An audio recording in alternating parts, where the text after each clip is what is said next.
Buenas tardes, compañeros y profesoras. El día de hoy les doy la bienvenida a la Cátedra de Clínica Laboral 2, en donde estaremos hablando sobre la hipoacusia neurosensorial bilateral. Quien les habla y les presentará la doctora María Olivares. La hipoacusia neurosensorial bilateral se define como un tipo de pérdida auditiva causada por daños en el oído interno o en el nervio auditivo de ambos oídos. Este daño impide que las células ciliadas del oído interno conviertan las ondas sonoras en señales eléctricas que el cerebro puede interpretar, afectando significativamente la capacidad para escuchar y entender el habla, especialmente en entornos ruidosos. Según la clasificación de la norma técnica para la declaración de enfermedades ocupacionales, la hipoacusia neurosensorial bilateral está clasificada como una enfermedad ocupacional bajo el código 020-01, y esta clasificación es relevante porque la exposición a ruido en el lugar de trabajo es una causa común de este tipo de pérdida auditiva. La epidemiología de la hipoacusia neurosensorial bilateral. A nivel global, la Organización Mundial de la Salud estima que aproximadamente 466 millones de personas en todo el mundo padecen pérdida de audición discapacitantes, de las cuales al menos 16% se atribuyen a exposición de ruido ocupacional. Se estima que entre el 7 y el 21% de las pérdidas auditivas en adultos son atribuibles a la exposición de ruido ocupacional. En el continente americano, en América Latina, se estima que el 17 al 30% de los trabajadores industriales presentan algún grado de hipoacusia ocupacional. En Estados Unidos, aproximadamente 22 millones de trabajadores están expuestos anualmente a niveles peligrosos de ruido ocupacional, con cerca de 30.000 nuevos casos de hipoacusia ocupacional reportadas cada año. En Venezuela, según los datos del INSACEL, la hipoacusia neurosensorial representa aproximadamente el 30% de las enfermedades ocupacionales reportadas en el país. La prevalencia es particularmente alta en los sectores petroleros, manufactureros y de construcción, donde afecta entre el 12 al 25% de la fuerza laboral expuesta a ese ruido ocupacional. Entre los factores causales de la hipoacusia neurosensorial bilateral tenemos los factores de riesgo ocupacionales, donde se encuentra la exposición a ruido ocupacional sostenido a mayor o igual a 85 decibeles durante jornadas laborales de 8 horas y 40 horas a la semana. Exposición a ruidos de impacto superiores a 140 decibeles.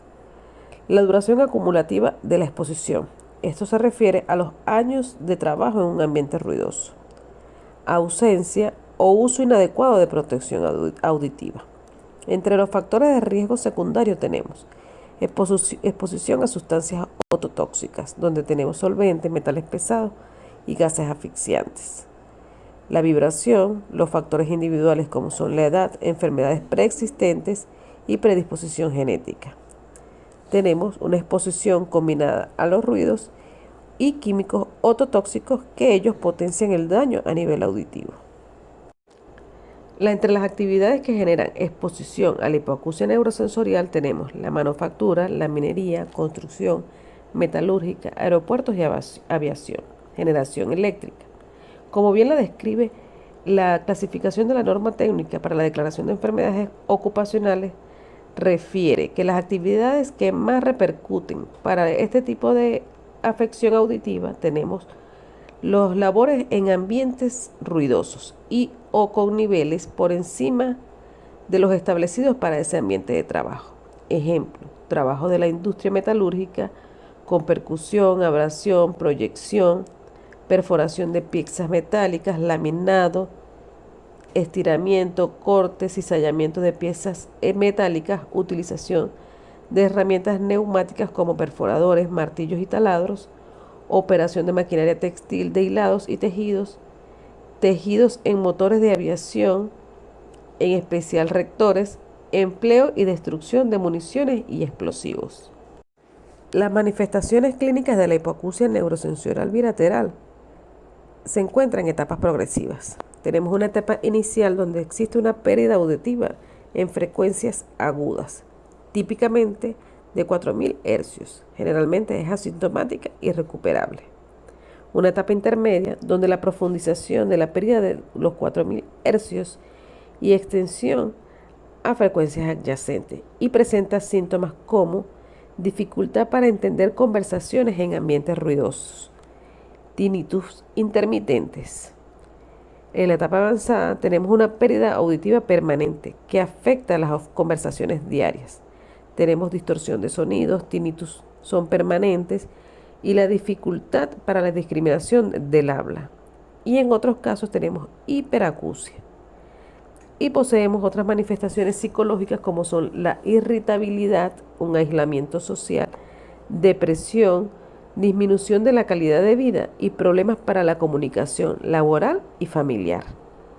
Para la evaluación paraclínica del diagnóstico de las hipoacusias neurosensoriales tenemos las evaluaciones audiológicas, en la que tenemos las audiometrías tonal liminar, que es el examen básico, que ella evalúa la capacidad para escuchar diferentes frecuencias.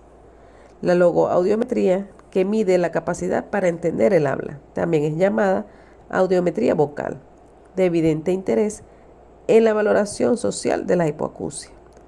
La utilización de test fonéticos para evaluar la pérdida del umbral y la comprensión del lenguaje son útiles en el peritaje de las hipoacusias, aunque deben ser efectuadas e interpretadas por personal entrenado.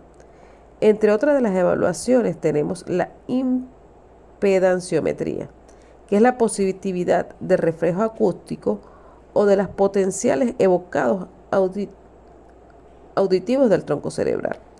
En ellas, el paciente no participa como sujeto activo, pero son importantes para descartar la patología retrococlear.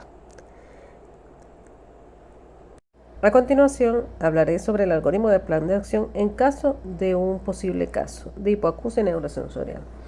Ante la sospecha de una hipoacusia neurosensorial a nivel ocupacional, debemos identificar los trabajadores con síntomas subjetivos que tengan una dificultad para entender conversaciones o posean tinnitus y que reporten una exposición al ruido ocupacional.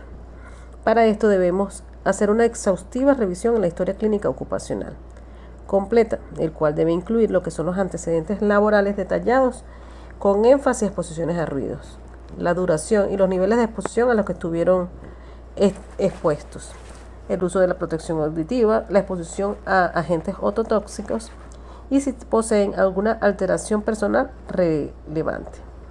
Asimismo, una audiometría tonal liminar, que sería el examen inicial para determinar estos umbrales auditivos buscando que su patrón característico tenga una caída en lo que son los 4000 hercios. Y entonces aquí nos preguntamos, ¿hay una alteración a nivel audiométrica? Si hay una alteración a nivel audiométrica, debemos hacer evaluaciones complementarias, como lo son la logoaudiometría, que sería la discriminación del habla, y la impedanciometría. Al realizar estos estudios y comprobar si hay una alteración a nivel de la audición, tenemos que determinar si es compatible o no con una hipoacusia ocupacional. Si no es compatible con una hipoacusia ocupacional, debemos derivarlo al especialista en otorrinolaringología para que estudie otras posibles causas de la pérdida de la audición. En caso de que sí haya una compatibilidad con una hipoacusia ocupacional, se debe realizar una evaluación del ambiente laboral, donde hagamos mediciones sonométricas, dosimetrías personales y evaluación de los tiempos de exposición al ruido. Asimismo, implementar medidas de corrección o intervención médica, que sería reubicación de los trabajadores o del trabajador en áreas laborales con menos ruido, por debajo de los 80 decibeles. Y realizar el tratamiento médico a nivel de especialista como es el otorrino y una rehabilitación auditiva. Entrenamiento para la lectura labial si es necesario, adaptación de dispositivos de asistencia auditiva y una terapia en el manejo del tinnitus. Como ya lo había comentado, la intervención en el lugar de trabajo. Se rediseña el puesto, se hacen aislamientos de fuentes de ruido, instalación de barreras acústicas y mantenimiento preventivo de la maquinaria. Como otros pasos a seguir tenemos los controles de ingeniería, que entonces aquí debemos reducir de controles de ingeniería y administrativos, que entonces ponemos la reducción de la exposición al tiempo y la rotación del personal en las áreas ruidosas para evitar estas patologías se hagan más frecuentes. Y como último, lo que es las medidas individuales o de protección personal, que en este caso, bueno, tenemos lo que es los equipos de protección deben ser utilizados adecuadamente. Debemos capacitar al personal para el uso adecuado de este tipo de equipos auditivos y realizar el seguimiento. Volviendo nuevamente a la parte donde había al principio, donde decía que se había una alteración de audiométrica, cuando no hay una alteración a nivel de la audiometría, entonces debemos hacer vigilancia epidemiológica, hacer el control anual de las audiometrías en los trabajadores y reforzar lo que son los equipos de protección personal. Entre las medidas recomendadas desde el punto de vista ocupacional tenemos las medidas preventivas primarias, que serían la eliminación y la reducción de la exposición, entre los que conseguimos los controles de ingeniería, que sería la sustitución de equipos ruidosos por otros menos ruidosos, aislamiento de la fuente de ruido mediante barreras acústicas, instalación de silenciadores y amortiguadores, y el mantenimiento preventivo regular de la maquinaria. Tenemos los controles administrativos, que sería la reducción del tiempo de exposición, la rotación del personal, la programación de actividades ruidosas en horarios con menor personal presente, señalización de áreas de ruido peligroso y protección personal. Equipos de protección auditiva adecuados, que serían los tapones u orejeras, capacitación del uso correcto de estos protectores auditivos y la supervisión del cumplimiento del mismo. Como segunda tendríamos medidas de vigilancia, en lo que tenemos programa de conservación auditiva, que serían realizar audiometrías de ingreso, periódicas y de egreso, monitoreo periódico de los niveles de ruido, evaluación audiométrica anual para los trabajadores expuestos a mayor o igual de 85 decibeles, mapeo de ruido en instalaciones industriales. Tenemos lo que es la evaluación del lugar de trabajo, mediciones sonométricas periódicas, dosimetrías de ruido personales, evaluación de la efectividad de los controles implementados. Y tenemos las medidas de intervención en casos detectados, que serían las acciones inmediatas, que serían la notificación al INCESEL según la normativa venezolana, reubicación temporal o permanente según la severidad del caso, reducción del tiempo de exposición, reforzamiento de la protección personal.